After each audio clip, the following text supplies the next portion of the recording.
So, our next speaker is a lead in the international partnership team at Shopify and their first employee in India.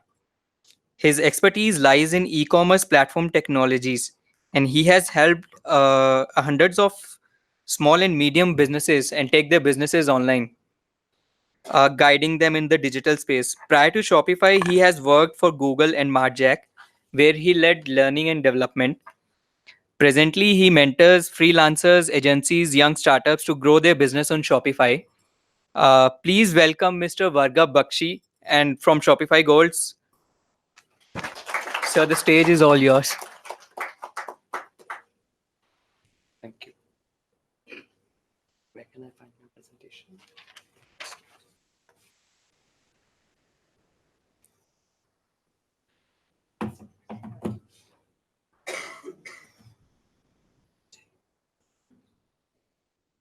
Yes.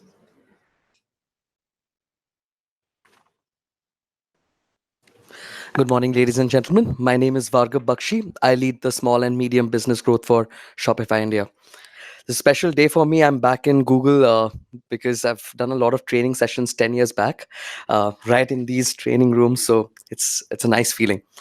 And thanks for everyone who actually beat the traffic, like Swati said, and actually made it to this event. So thanks, everyone. All right. This is the old way of e-commerce. I thought I'll start with the basics. I think all of you know what these elements are. So if you're looking to start an e-commerce business, these are all the aspects that you should be aware about. So there's hosting, there's domain, there's design, there's the important part of you, saving and analyzing your data. There's also shipping and payments, which are the two wings of the e-commerce business, right? So back in the day, traditionally, when a merchant wanted to start a business, they had to reach out to all the technology and service providers separately. They had to go to an analytics guy. They had to go separately to a designer, and separately to a search engine optimization guy. And this basically made the person spend more time, energy, effort to get things done. So things weren't as efficient. But over the last 1 decade, we've seen a lot of things changing in this internet and technology space, right? And one of the key things that happened is the advent of platforms. Am I audible to the person sitting at the end? Okay, thanks. So platforms came in, right? So what are platforms? Platforms are basically one-stop shops. It's a place where you get everything. All of these aspects of running your e-commerce business can be found at one place, which we call as the platform. Now Shopify is also a platform company. We serve merchants who are looking to start online businesses. We are there in about 175 countries. We have more than 800,000 merchants across these 170 countries using us. We've got small aspirational entrepreneurs who are looking to start a business come on to Shopify and get all of these things at one place and start the business, as well as bigger brands like Raymond or Lakme or Royal Enfield and other enterprise brands which are using our enterprise solution called Shopify Gold.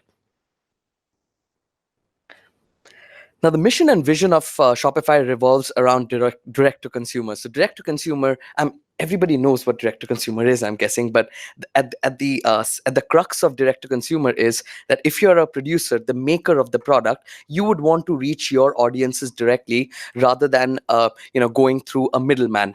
Now, think of it this way. 30, 40 years back, if somebody wanted to start a business and is a maker, made a product, the biggest problem once they've made the product was distribution. What internet did about 15 years back when it came in is that it disrupted this distribution. So now through the internet, somebody who's making the product could directly reach the customer, right? Instead of going through a middleman. So companies like Walmart, Target, Amazon, and the others who used to facilitate this supply and demand slowly started realizing that the smaller brands today can also reach their customers. And that's what direct to consumer is all about, right? How many of you here sell on Flipkart, Amazon, eBay, other marketplaces? Excellent. Now, how many of you only sell on eBay, Flipkart, Amazon, and other marketplaces? All right. Okay, thank you. Now that's something that I keep telling startups, that I closely work with. That do not limit your brand to marketplaces. When you're starting off a business, it's important to be on marketplaces because marketplaces have traffic, and it's a good proof of concept for you to put your products out there because there's high traffic on the website. If you see people buying your products, then that means your products have value. But if you do not see those products being sold over the next 6 8 months when you start your business in a marketplace, you start feeling that these products don't really have a lot of value, which is why it may not really make a lot of sense to go and sell on the other sales channels, right? So marketplaces is a great place for you to start your business, but definitely not the place where you grow your business, because at the end of the day, it's Amazon or Flipkart that owns your business and not you, right? They will charge you commissions. The customer data always belongs to them and not you. And that's, if you're looking to build a brand, you would never be able to succeed if you do not have a grip over your customers or are not able to build further personalization of your customers. Which is why Shopify believes that merchants should not just sell on marketplaces, they should also sell on various other channels that you see here. So website is one of the key things that we offer as a company. But apart from that, the advent of social media has changed the way commerce works, right? I think everybody here is on Facebook, Instagram, WhatsApp, right? Even when I'm probably doing the talk, there would be at least one person here who would be on one of these platforms right now.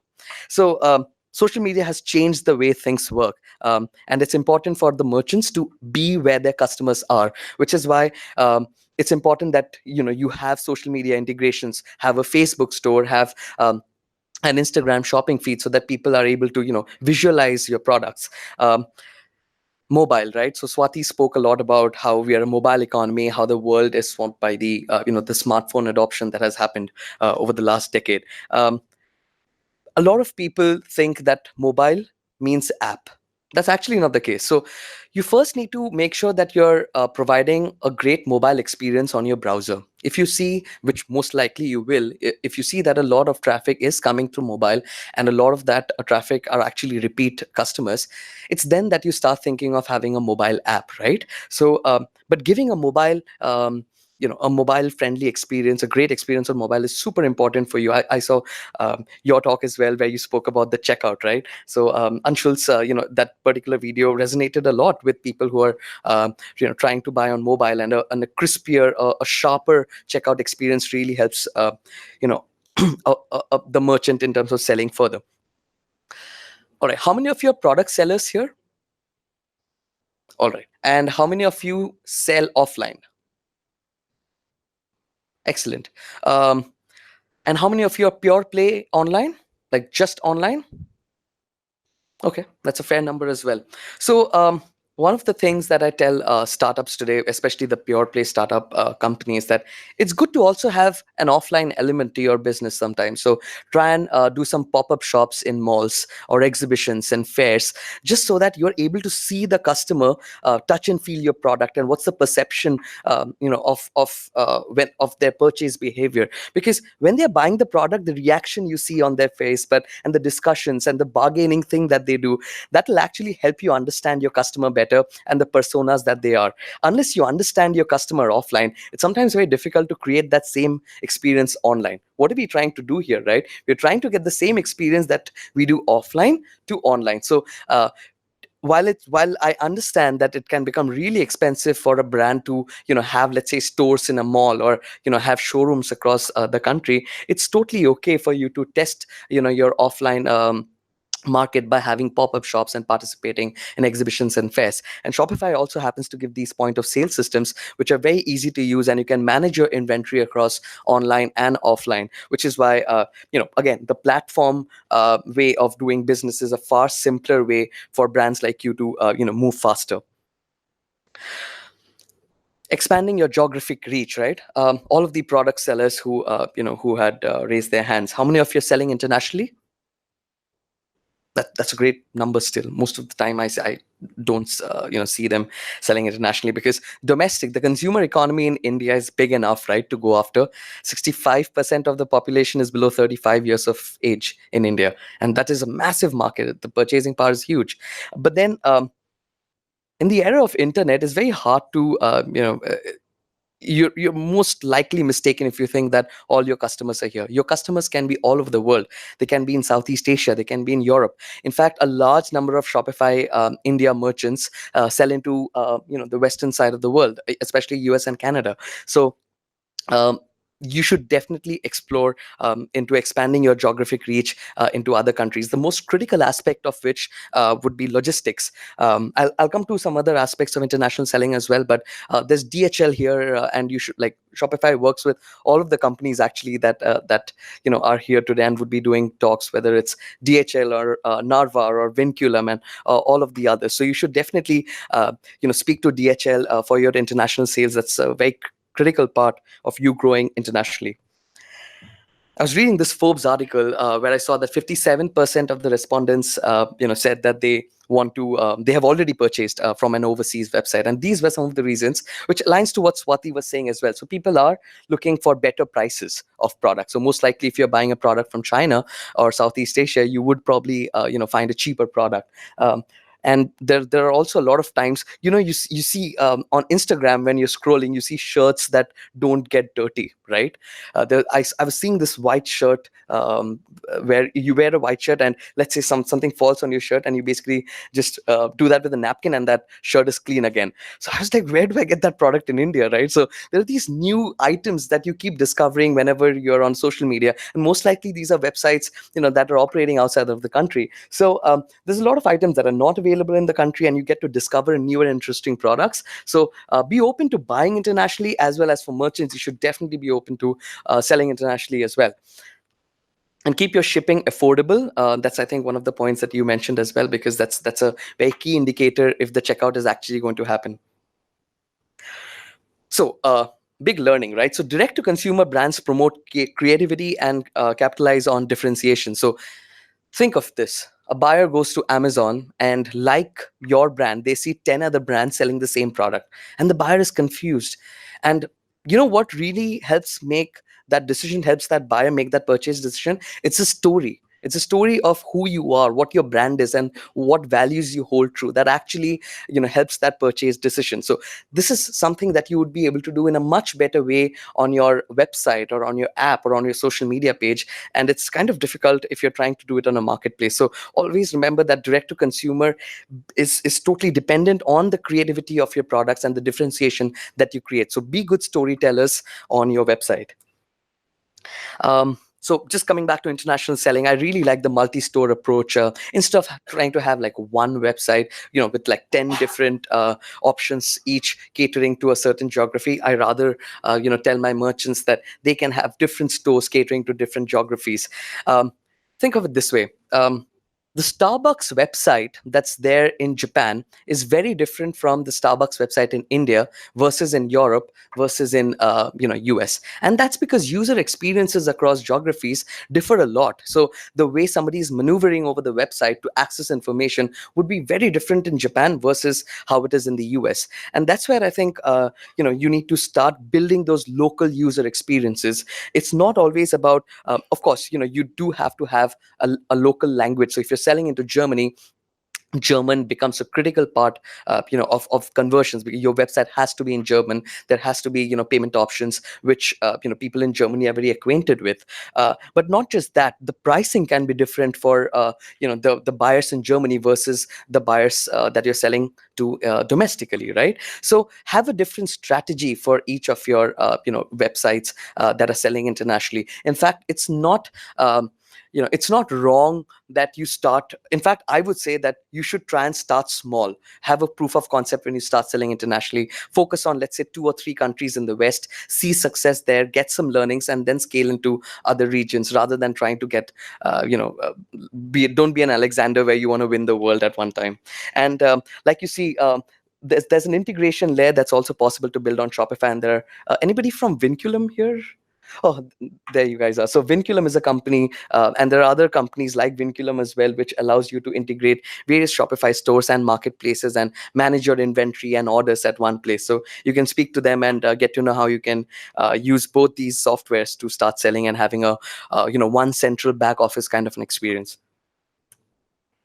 Um, So payments in different countries, right? So Apple Pay, Alipay. Apple Pay is very popular in the US. So if you're looking to sell into North America, you definitely need to have Apple Pay. If you're looking to sell into the East, Alipay becomes super important. So you need to know what are the payment options that people are comfortable with in the country, which is why it would make sense for you to give those payment options so that there are better conversions. It's estimated that 59% of consumers will not even make a purchase if their preferred payment option is not available. All right. One of the key reasons why Shopify, is the leading platform in the world, and far beyond our competition, is because of the Shopify partner ecosystem. We've got two kinds of partners mainly. One who sell products, two who sell services. Products are basically the apps that you see on the Shopify App Store. Now think of this: you're a merchant, and Diwali is coming, and you want to start a referral marketing program. Now, as soon as you want to start it, you have to you let's say you're on an in-house technology or a custom technology. First thing you do is you reach out to your CTO and say that, hey, I want to run a marketing program, or referral marketing program, and I want you to implement it in the next 3 days. And this guy says, oh, I don't have resources, it's going to take so much time, blah blah whatever. It's going to be like a month before this actually launches. And that's sad, right? Because you, as the CMO of the company, or somebody who's looking to grow sales during this festive period, you want to move fast. And that's what is possible through the Shopify App Store. So the App Store has various plug and play softwares. So pertaining to, let's say, reporting, social media, marketing, sales, shipping, accounting. So you basically, let's say, if you want to use a certain app, QuickBooks, all you have to do is just 3 clicks on QuickBooks, and QuickBooks is installed on your Shopify store, and you can start using QuickBooks immediately. And that applies to any of the softwares, the 2000 plus softwares that we have on the Shopify App Store. Typically, their prices range from, there are free apps as well as apps which are between $5 to $15, $20. So that is so much better than actually, going into that hustle and bustle with your technology team to implement some of the stuff. Finally, from the services side, we also have thousands of partners in India who help you set up a website, do digital marketing, give strategic consultancy for you to grow your business. So there's a website called Shopify Experts, so experts.shopify.com. You can go and hire the help you need. AdYogi is one of our key partners in India, and they would definitely be able to help you to understand more about Shopify, as well as give their marketing strategies for you to grow the business. So yeah, that's my time. Any questions, please? Was I too fast? All right. Yes, please.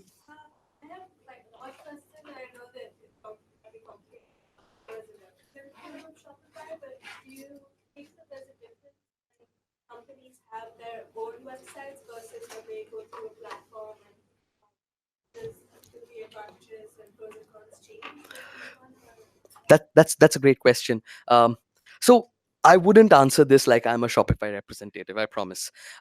Here's the thing: if can you hear me? All right. Okay. So if you have an in-house team, it's great. But the same, you have so here's the thing, right? You either have tailor-made stuff or you have ready-made stuff. Tailor-made stuff is always good for you, because it's tailor-made. It's precise to how your company operates.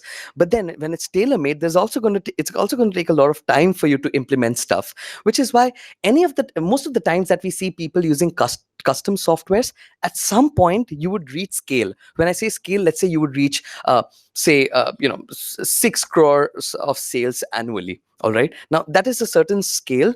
And once you start thinking of strategies that will take you from 6 crores to, let's say, 15 crores, that is when you'll start realizing that starting with the IT team in-house was a bad idea. You have to maintain infrastructure, you have to hire developers. Getting developers is not easy at all.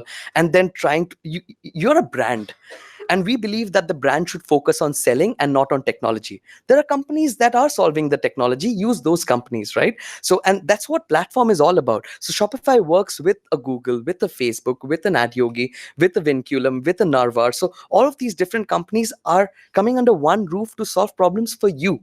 So why are you going again and reinventing the wheel and trying to do the same thing? The best part about a platform is that we have to keep updating.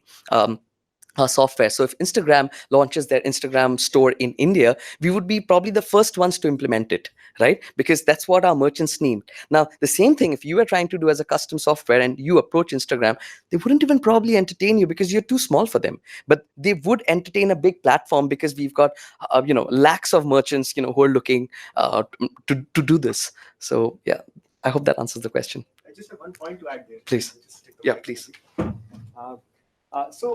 I'll tell you from the marketer standpoint, we work with a lot of websites who have been custom built by developers. What we usually see is a lot of times developers are great technology people. They understand the technology behind the website, but they may not understand from a marketing standpoint. So the example which I spoke about, add to bag versus add to cart, these are typical cases which happens when you custom develop your website. We have usually seen that custom developed websites have much lower conversion rates than what we see on platforms like Shopify. So if your website is not able to convert people, then no amount of customization is going to be really helpful. I 100% agree to what he said. All right then. Thank you so much, everyone. All right. Please go ahead. Sorry, there's another question, Sumit. Please. So we sell a lot of products on Amazon and the marketplaces. We're doing pretty well.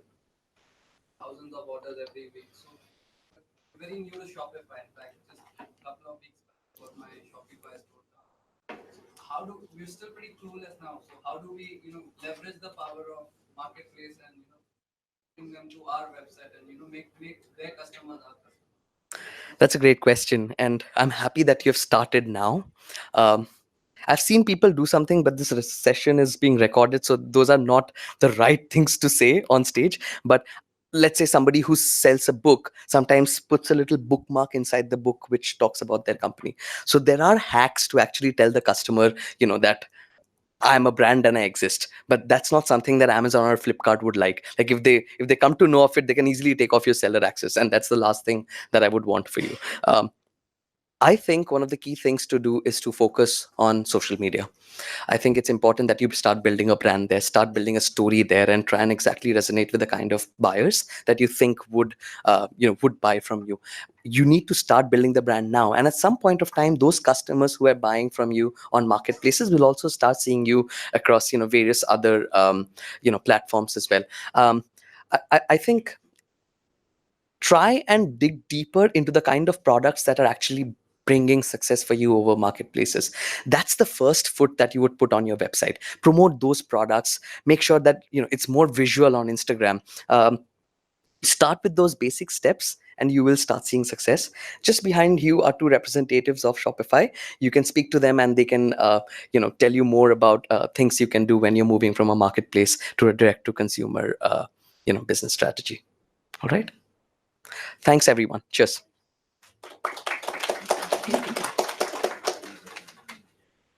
Thanks, Bhargav. So we could totally relate when you were answering the first question about the custom websites and the platforms like Shopify. So I also was once trying to build a store on Shopify, very basic store but fully functional. But I was able to do it in less than an hour. So platform works like silk. So thanks for your contribution in building this great product.